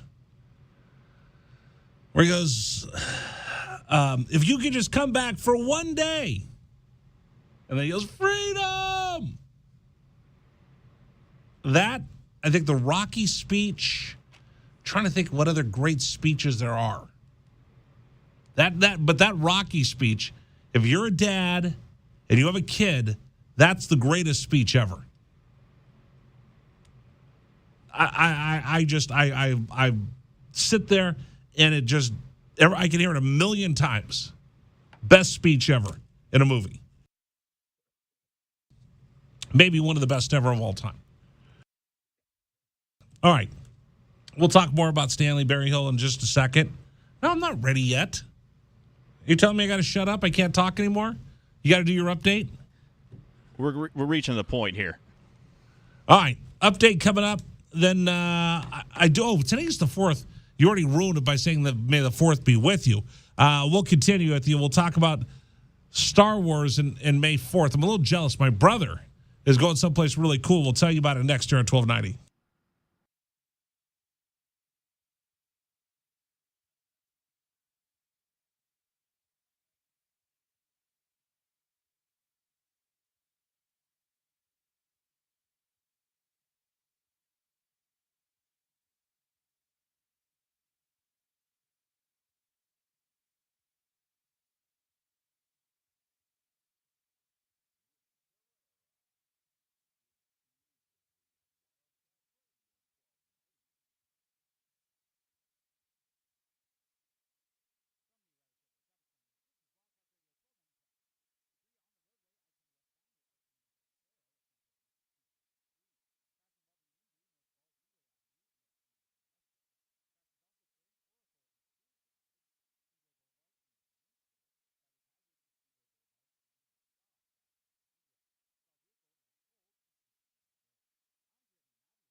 This is David Amata, and here's what's trending on 1290 here at 441. Another Wildcat will be heading to the NFL mini camps as former defensive lineman Trayvon Mason receives a camp invite from the New York Jets. The former Wildcat will go ahead and try to make the team on the defensive line. An awkward exchange between Diamondbacks pitcher Madison Bumgarner and umpire Dan Bellino as Bumgarner was ejected after the first inning for a foreign substance check, where Bumgarner then immediately began yelling at Bellino, very irate. And the Philadelphia 76ers and the Miami Heat begin their Game 2 of the Eastern Conference semis as the Heat now still tied with the Sixers very early on in the first quarter there, as again Tyler Herro yesterday won the Sixth Man of the Year award for the NBA.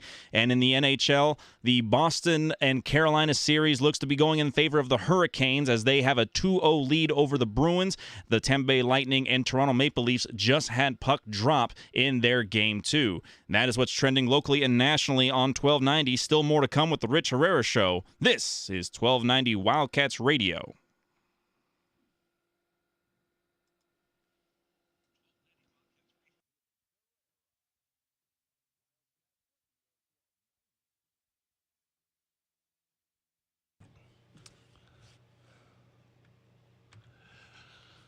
Wildcats Radio 1290, Rich Herrera, Dragon Ball with you. I'm smiling ear to ear. James Harden just threw up an air ball.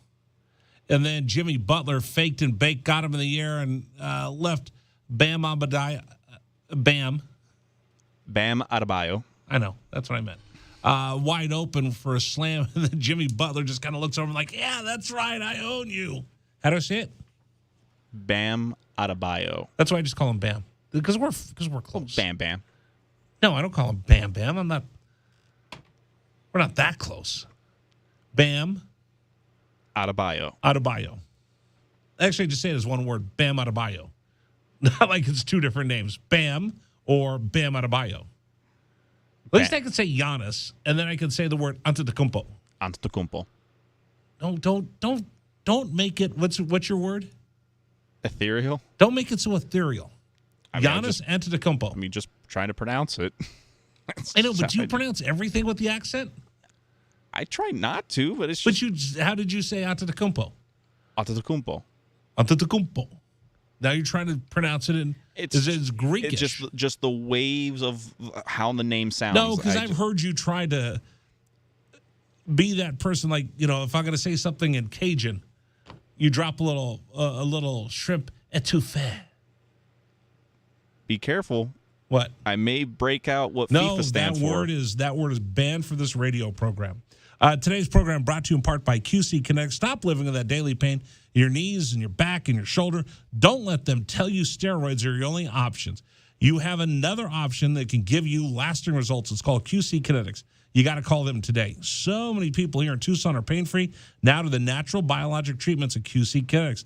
The local medical professionals at QC Kinetics are helping people with regenerative medicine using powerful healing properties from your own body, restoring and repairing damaged joint tissue. Imagine living life without that nagging chronic pain with no drugs, no downtime, and no surgery. Call QC Kinetics now for a free consultation. 2 locations here in town, Academy and Orange Grove. If joint pain is keeping you from work or play, you need to discover the power of natural biologic treatments. Call QC Kinetics now, 520-497-4955. That's 520-497-4955. QC Kinetics, Academy in Orange Grove. One more time. Here's the number, 520-497-4955. Tomorrow, we're on the road. Cinco de Mayo, Los Richis Day. By the way, I think I found somebody to do a movie review for us because you're not going to go see Doctor Strange, Multitude of Madness. Multiverse of Madness. Whatever. You're not going to go see that. I will probably end up go to see it, but I will bring a +1. Okay. I'm going to go see it tomorrow night. Right. I'm going to try to get through the entire program at Rusty's in one piece so I could go see Doctor Strange. You know what I'm thinking of doing is taking a vacation day. I'm trying to see if I can find a flight.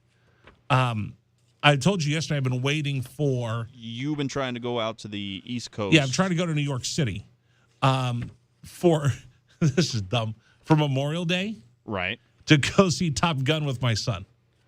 I told him, though, if I come out there, I expect you and all your shipmates to join me. We'll go out and we'll take the train into Manhattan, and we'll find a movie theater in Times Square.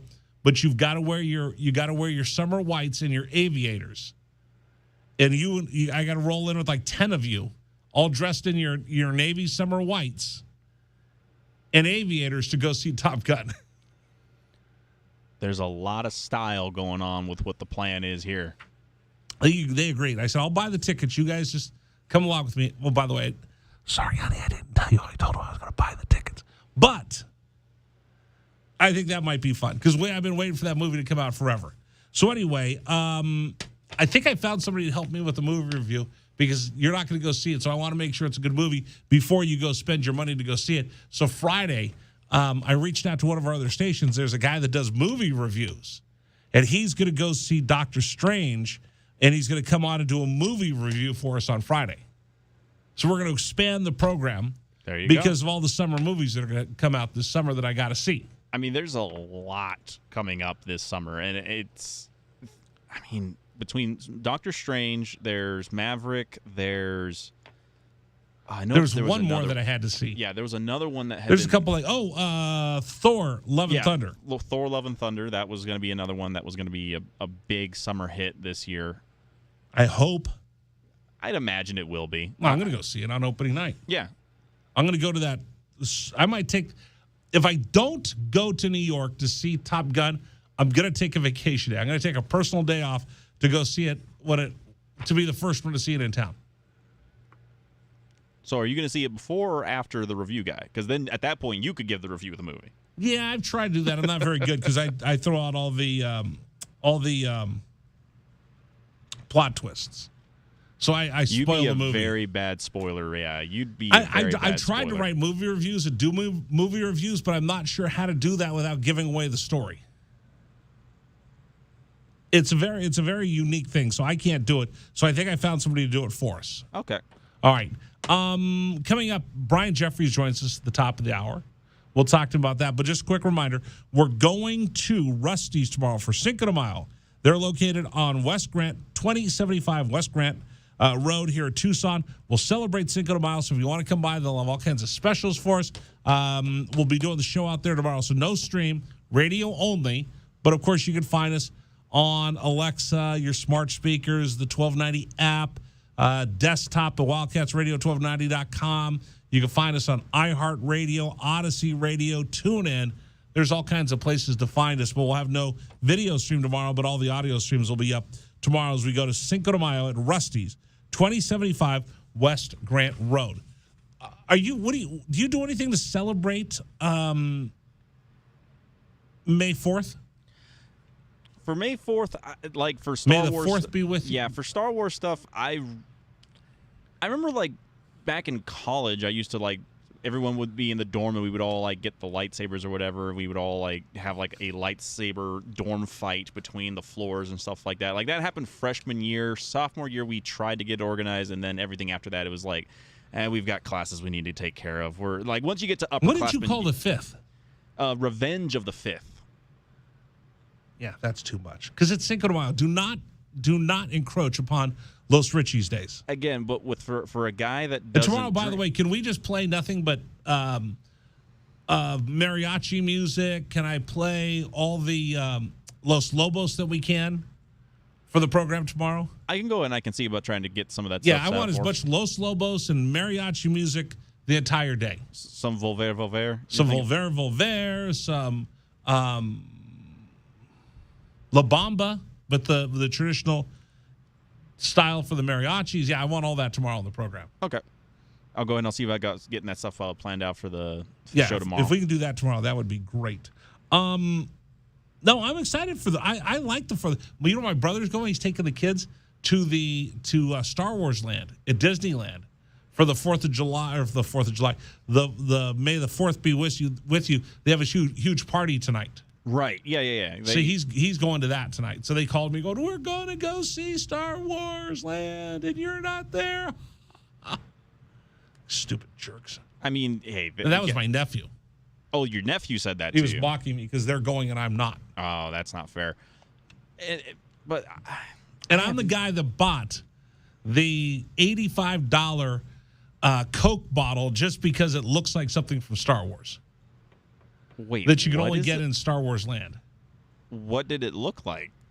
It's a ball. It's not $85, but it was probably $8 for Coke. And you can only get them. They're only souvenirs right there. They look like a ball. And actually what it looks like is a hand grenade.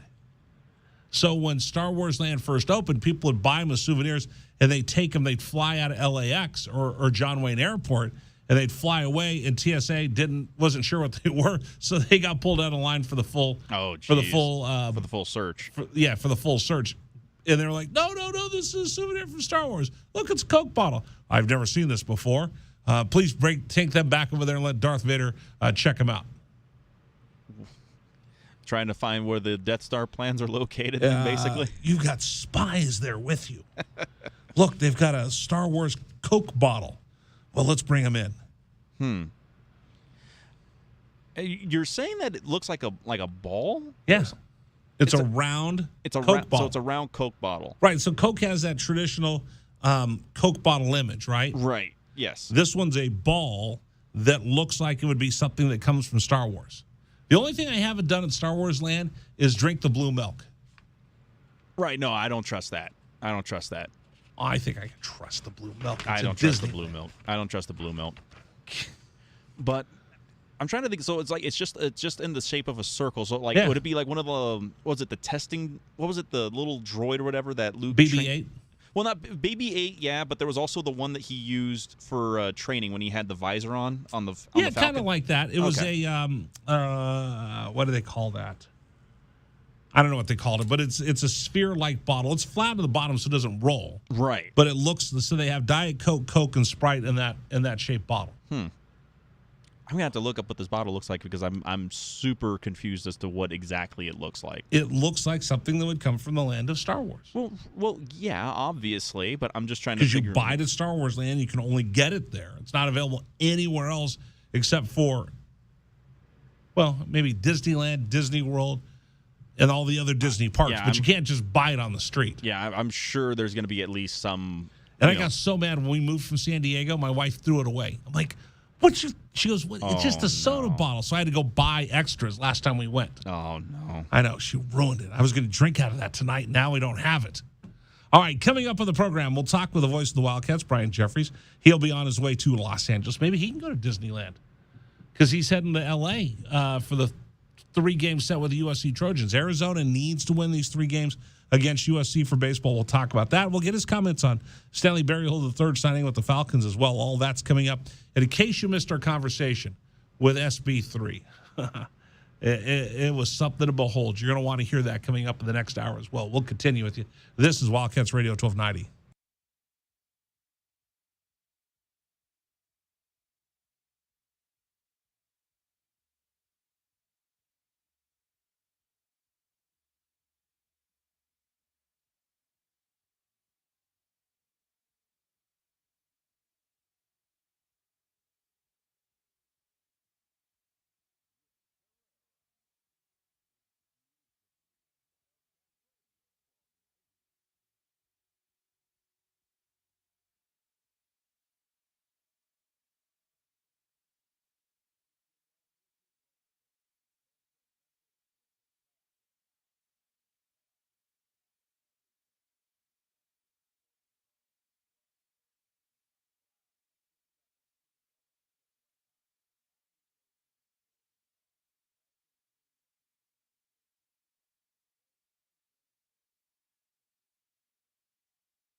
We continue with you. It's the Rich Rare Radio Show. This is Wildcats Radio 1290. Wildcat Wednesday is brought to you by PGA Tour Superstore. Our thanks to PGA Tour Superstore for making Wildcat Wednesday possible. In case you missed it, we had an amazing conversation with Stanley Berryhill III. Local kid, just signed a free agent contract with the Atlanta Falcons. If you missed it earlier on the program, and the reason we do this is we have something really, really good at the beginning of the show. A lot of times you're still at work at 3 o'clock. I want to make sure you hear this because this one was pretty spectacular. So we'll talk to him coming up here in just a few moments. By the way, Mother's Day is coming up this Sunday. Do not forget Mother's Day. I will tell you this, just in case you're listening and your kids are going to forget Mother's Day, I've got a special treat for you. We're going to give away 2 tickets to see Smashing Pumpkins at Casino de Sol's Ava Amphitheater on May 15th. Here's what you got to do. If you're a mom listening or you want to tell your mom to tell everybody what a rotten kid you were, go to wildcatsradio1290.com and submit your Revenge of the Mom story. Tell us how awful your kids are. We'll figure out the wildest thing they've done. And whoever's had to go through the most nonsense because of their kids, we'll give you those tickets to go see Smashing Pumpkins at Casino del Sol's Ava Amphitheater coming up on the 15th. But you got to get your story in right now. Go to wildcatsradio1290.com. Speaking of that, that's also the place where we have our sweet deals coming up on Friday, 8:30 a.m. We put them on sale. And here's what we do. We get together with some of our sponsors and some local business people. And we give you an opportunity to get a great deal, This Friday, we have a sweet deal for you from Wildcats Children's Adventure Playground. You can get a 2-hour 4-pack of passes for just $41. Normally, that cost $82. You get them half price. Wildcats is the ultimate children's playground for kids 6 months and up. Kids will find areas full of obstacle courses, climbing balls, party rooms, dodgeballs, and an old-fashioned soda fountain in the biggest indoor playground in Tucson. This sweet deal goes on sale Friday morning at 8:30 a.m. 8:30 a.m.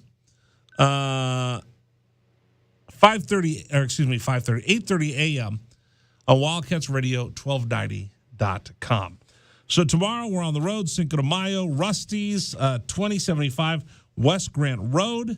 We invite you to come out there and join us for that. And then we got a couple of little things planned this week as well. If you want to give me your reaction, we've been talking about Stanley Berryhill III. You know, it's kind of cool. Sam Thomas made the Phoenix Suns. That's another big one.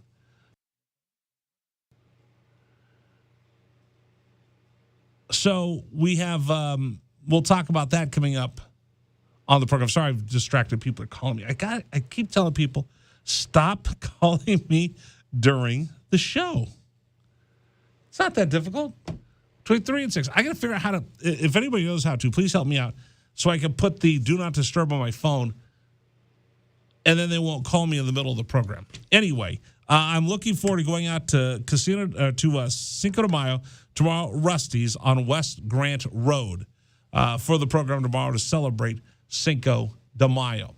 All right, big stories of the day. Well, by the way, I'll tell you right now, Miami's leading Philadelphia 31-24.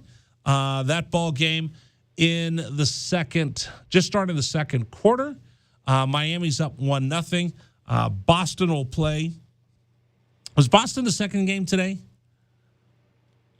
No. What's the second game today? The Suns. I'm sorry, Suns and Mavs. And we were talking about this a little bit earlier. Who do you root for if you live in Tucson? So last night when I was in Bob Dobbs watching the second half of the Warriors game, everybody in there was rooting for the Warriors. I mean, not just rooting for the Warriors, like yelling, screaming when Clay's not hitting shots. He had a pretty bad game last night, shooting-wise. In fact, beyond the arc, I think there were 7 for 27 or something like that, if I'm not mistaken. It was just an off night for the Warriors. But everybody and their brother was in there rooting for them. So I was trying to figure out, is this a Suns town or is this a Warriors town? And a lot of it is, where do Arizona Wildcats play? Well, if you're looking at it right now, you're going to have one of the most iconic Wildcats of all time, Steve Kerr, and all of his rings, taking on one of the newest Wildcats that are playing in the league. I mean, if you're a Wildcat fan, do you want to see the two of them play in the Western Conference Finals? Do you want to see the Suns with DeAndre Ayton versus Kerr and Iguodala from the golden age of Lute Olson? Who do you root for if you have both of those going at the same time? And if you're a Wildcat fan, I mean, are we going to see people do the dumb T-shirts, half Warriors, half Phoenix Suns, or do you go, hey, listen, I'm a proud Arizonan. I love living in the 48th state. For those of you that have moved here from California because the taxes are awful and the place is crazy, you're supposed to adopt our local traditions and customs and become a Suns fan. So somebody like me who grew up in Northern California watching Rick Barry and the Warriors, and I had one time was the Warriors postgame show host. Oh, am I betraying my state that I'm proud of? But I couldn't wait to get rid of my California license plates when we moved back from San Diego. I couldn't wait to get rid of my California driver's license. But what do I do now? Am I one of those guys that rolls in here and they're not loyal to the soil? That's a San Diego saying. Everybody goes, oh, you got to be loyal to the soil. If you move here, you've got to go all in San Diego. But am I one of those carpetbaggers that'll roll in here, be happy that I'm paying Arizona taxes, being happy that I'm paying for the price of gas in Arizona, be happy that I live in the sanity of Arizona and not the insanity of California, but I'll root for the old team of the Warriors instead of pulling for the Suns the way I should because I live in Arizona. Ooh, I could be in trouble. So if you're a Wildcat fan, who do you want to make it to the finals? 520-848-1290. 520-848-1290. We're having a hard time getting a hold of Brian. I'm not sure if they're flying out right now, so we'll try to reschedule him for tomorrow if we can, or we'll see if we can get him. So apologies. Brian's supposed to join us right now, but we're having a hard time getting a hold of him. So I'll tell you that. Suns tonight for their game against the Mavs. The Warriors lose last night twice. I told you about this. First, they lose GP2. Gary Payton II has a fractured elbow and a hard foul from the game last night, and then the Warriors lost game 2. Cats lose last night. So I lost 3 different ways. Cats lose last night to Grand Canyon University 11-7. The Cats need a big win this weekend against USC, and then they can kind of control their own destiny because you've got a monster game against Oregon State next weekend. So this weekend, USC's having an awful time at baseball. They're in last place. Arizona needs to go in there and take all 3 games. And then who would have thunk it? The 2 Oregon schools are really going to be the key to what happens to the Cats as we go into the Pac-12 tournament. So the Cats will be home, not this weekend, but next weekend to take on Oregon State. And we got to pack that place up. Oregon State, I think they're number 2 in the country right now. They're having a great season. Cats still have an outside chance of hosting a regional.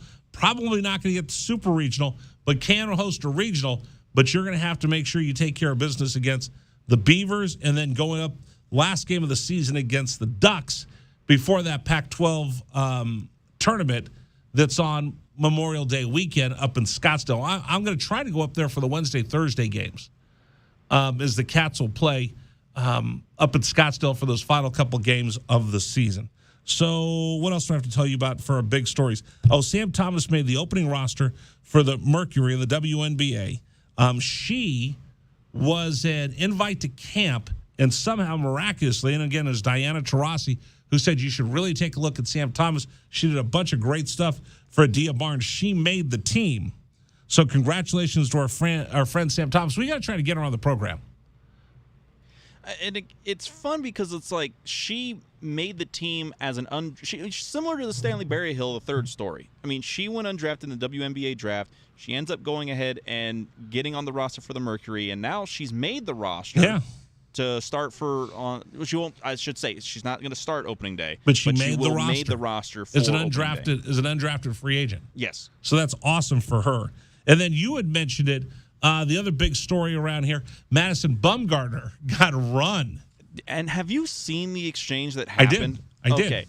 I'll tell you exactly what happened. You tell me. All right, I'll describe it, and then you tell me what you think happened, and I'll tell you exactly what happened. Okay. So Madison Bumgarner pitches. They're on the road in Miami. Is that? I think that's it. Yes. Yeah, they're on the road in Miami. He pitches bottom of the first inning. He gets his 3 outs. There was a pitch that the umpire had missed. He wasn't happy about that. As he walks off the field, and this is one of those dumb things from our commissioner of baseball, the umpires check the pitchers as they come off the field. First base umpire walks up the line, meets him in front of the dugout, looks at his glove, looks at him, inspects him as he goes back in to make sure there's no foreign substance, no spider tack on their hands. The two of them had an exchange, and then he immediately went, boom, you're out of the game. Is that accurate? Yes. Okay, so what do you think happened? One part about it that you can only see, and this is the tricky part of the medium here, is that on the video, again, the first base umpire, Mr. Bellino, Don Bellino, did not at any point look at Madison Bumgarner's hand. He's looking directly at Bumgarner's face the entire time, and he's got this because he's looking with this. He's checking with his hand. He's looking in between the knuckles and things like that to see if he can find something that would be described as foreign substance.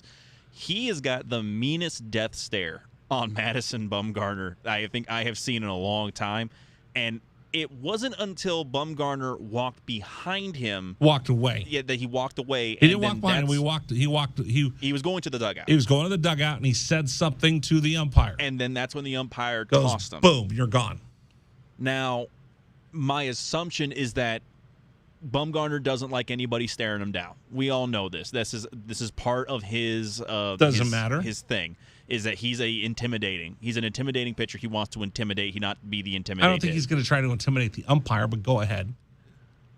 So he goes ahead and he doesn't like the stare down that he got from Bellino, and he said something, and Bellino just said, "Okay, fine, You're done for the day," because he broke the unwritten rule. You don't try to upstage the umpire. No, that's not. Well, you don't show anybody else up.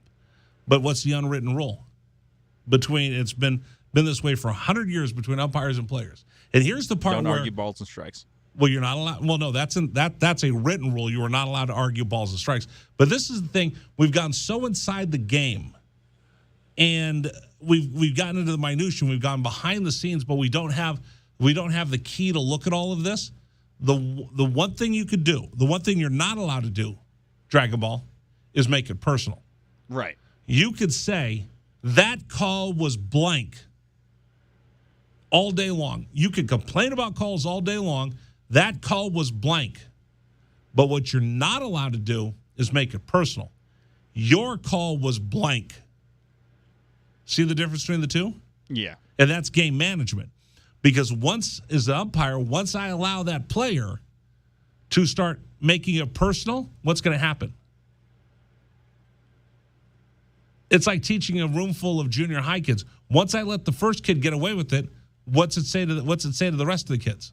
Oh, everybody, it's free game, open season. And all the players know this. You could say anything you want, but you just can't make it personal. So if I say that's a blank call, that's a horse blank call, that's fine. When I say you're a horse blank umpire, boom, you're gone. Because once I allow the first guy to get away with it, then the second guy's going to do it, and the third guy's going to do it, and then I completely lose control of the ball game. And that's the thing that people don't get. They go, "Oh, look, Bellino threw him out. We didn't come here to see you." No, but if Bellino allows him to do that, what's that tell the other pitcher? Oh, that he can do it. Because you said it. I'm glad you read that book. What happens if you give a cookie to a mouse? He's going to ask for some milk. And once I let Bumgarner make it personal and call me out like that, I lose control of the game. You know the other thing you're not allowed to do? Keep score. If I tell you, boy, David, well, you're having an awful night, okay? That's a third call you missed. Boom, you're gone. Got to send him out. Got to go. Got to go. Anyway, we'll talk more about that tomorrow. It's the unwritten rules. And the thing is, everybody knows the rules. The only time we say the unwritten rules is when a layperson gets in the middle of that and they don't understand the unwritten rules, and then they kind of oppose themselves and then throwing their own 2 cents in there, not being part of the action, not being part of the game, and then expecting it to act like normal civil society, which it's not. It's the Thunderdome. All right, coming up, Stanley Berryhill III. We had a really great exclusive conversation with him. That's coming up next here on 1290.